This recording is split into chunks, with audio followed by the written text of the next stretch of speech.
พี่น้อง21มิถุนายนนี่เด้เมื่อปิดฤดูกาลระเบียบวาทศิลป์ที่ลานมูลนางบ้านพักหมอลำระเบียบวาทศิลป์บ้านสวัสดีพี่น้อง21แต่ว่านอกจากปิดฤดูกาลแล้วสิมีอีหยังอีกปะเนี่ยทอบนาราก่อนแต่งโตแต่งองค์ทรงเคียงโอ้ยโอป้าจังปานพระเอกเกาหลีพี่น้องสิมีอะไรเกิดขึ้นในวันที่21แล้วก็มาพูดว่าโอมเสน่ห์เมตตาจงเกิดแก่ฉันท็อปนาราอาบีเจอกัน21มิถุนายนนี้พานาวาเจอกันครับท็อปนาราอาบีท็อปนาราระเบียบวัฒนศิลป์เต็มเป็นการมือเปิดโตพานาวา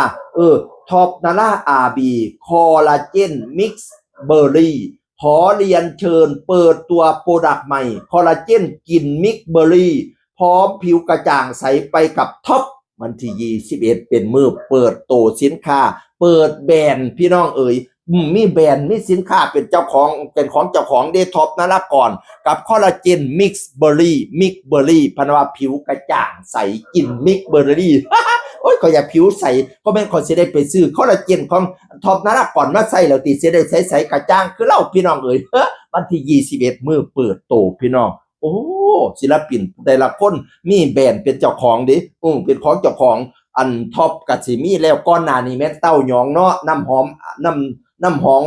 อันเต้าหยองน่ะพี่น้องนำขวดสีแดงขวดสีดำนั่นแหมเต้าหยองก็มาใส่สูทเจกได้มันน่ะใส่สูทพระเอกหนังจีนบาดบลอดไถอีพอข่อยเต้าหยองปานพระเอกหนังจีนท็อปนั่นละก่อนการปานพระเอกเกาหลีนี่แบรนด์เป็นของเจ้าของเบิดเต้าหยองนั่นนี่แบรนด์น้ำหอมเต้าหยองเรียบร้อยแล้วน้ำหอมที่อาบีเรียบร้อยแล้วขวดสีดำขวดสีแดงบัดนี้ท็อปนาราก่อนสิมีท็อปนาราอาบีคอลลาเจนมิกซ์เบอร์รี่พี่น้องวันที่21นี้เป็นการเปิดตัวอย่างเป็นทางการและเป็นมือปิดฤดูกาลของมาลำระเบียบวัฒนศิลป์ที่ลานมูลมังบ้านสวัสดีบ้านพักหมอลำระเบียบวัฒนศิลป์21ไปพ่อกันไปพ่อครับการเปิดตัวของ